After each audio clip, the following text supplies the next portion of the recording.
નમસ્કાર મિત્રો, સ્વાગત છે તમારું અમારી યુટ્યુબ ચેનલમાં. મિત્રો, વિવિધ નગરપાલિકાઓમાં વોક-ઇન ઇન્ટરવ્યુ આધારિત ભરતી જાહેર કરવામાં આવી રહી છે. પ્રાદેશિક કમિશનર શ્રી નગરપાલિકાઓની કચેરીઓમાં આ ભરતી જાહેર કરાઈ છે, જેમાં પોરબંદર, કચ્છ, મોરબી, દેવભૂમિ દ્વારકા, જામનગર જેવી નગરપાલિકાઓમાં ભરતી જાહેર કરાઈ છે. વિગતવાર માહિતી જોઈએ તો પ્રાદેશિક કમિશનર નગરપાલિકાઓની કચેરી રાજકોટ ઝોનના તાબાની નગરપાલિકાઓમાં નીચે મુજબના પત્રકમાં દર્શાવેલ નગરપાલિકાઓમાં ચીફ ઓફિસરની વર્ગ 3ની ખાલી પડેલ જગ્યાઓ પર સરકારી કર્મચારી અધિકારીઓને વય નિવૃત્તિ બાદ કરારના ધોરણે ભરતી કરવા અંગે વોક-ઇન ઇન્ટરવ્યુ પ્રાદેશિક કમિશનર નગરપાલિકાઓની કચેરી, જિલ્લા સેવા સદન, 3જો માળ, સરકારી પ્રેસની બાજુમાં, રોડ ક્લબ રોડ, રાજકોટ ખાતે તારીખ 28/4/2025ના સોમવારના રોજ સમય બપોરે 12 કલાકે ઇન્ટરવ્યુ રાખવામાં આવેલ છે. તો નીચે દર્શાવ્યા પૈકીની નગરપાલિકામાં જગ્યા ના ભરાવાના પ્રસંગે તારીખ 31/12/2025 સુધી દરેક સોમવારે બપોરે 12 કલાકે વોક-ઇન ઇન્ટરવ્યુ રાખવામાં આવશે.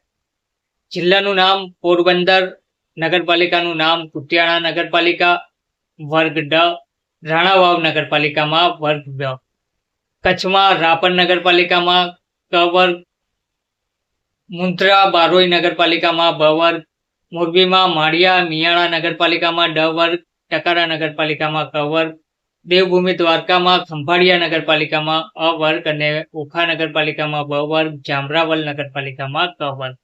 તે જ રીતે જામનગરમાં ધ્રોલ નગરપાલિકામાં ક વર્ગ. લાયકાતની વાત કરીએ તો નિવૃત્ત નાયબ કલેક્ટર, નિવૃત્ત મામલતદાર, નિવૃત્ત નાયબ મામલતદાર, રાજ્ય સરકારના વિવિધ ખાતાઓમાંથી તથા રાજ્યની મહાનગરપાલિકા, ગુજરાત હાઉસિંગ બોર્ડ, ગુજરાત પાણી પુરવઠા અને ગટર વ્યવસ્થા બોર્ડ, ગુજરાત જળ સંપત્તિ વિકાસ નિગમ, સરદાર સરોવર નર્મદા નિગમ limited, Gujarat water infrastructure limited, Gujarat રાજ્ય માર્ગ વિકાસ નિગમ તેમજ જિલ્લા પંચાયત મહેકમમાંથી નિવૃત્ત થયેલ નાયબ કાર્યપાલક ઇજનેર સિવિલ મિકેનિકલ 62 વર્ષથી ઓછી ઉંમર ધરાવતા હોવા જોઈએ. ખાનગી અહેવાલ સારા હોવા જોઈએ. ખાતાકીય તપાસ ચાલુ ના હોવી જોઈએ. માસિક ફિક્સ પગાર નિવૃત્ત નાયબ કલેક્ટર ₹60,000, નિવૃત્ત મામલતદાર ₹40,000, નિવૃત્ત નાયબ કાર્યપાલક ઇજનેર વર્ગ 2 ₹40,000, નિવૃત્ત નાયબ મામલતદાર ₹30,000.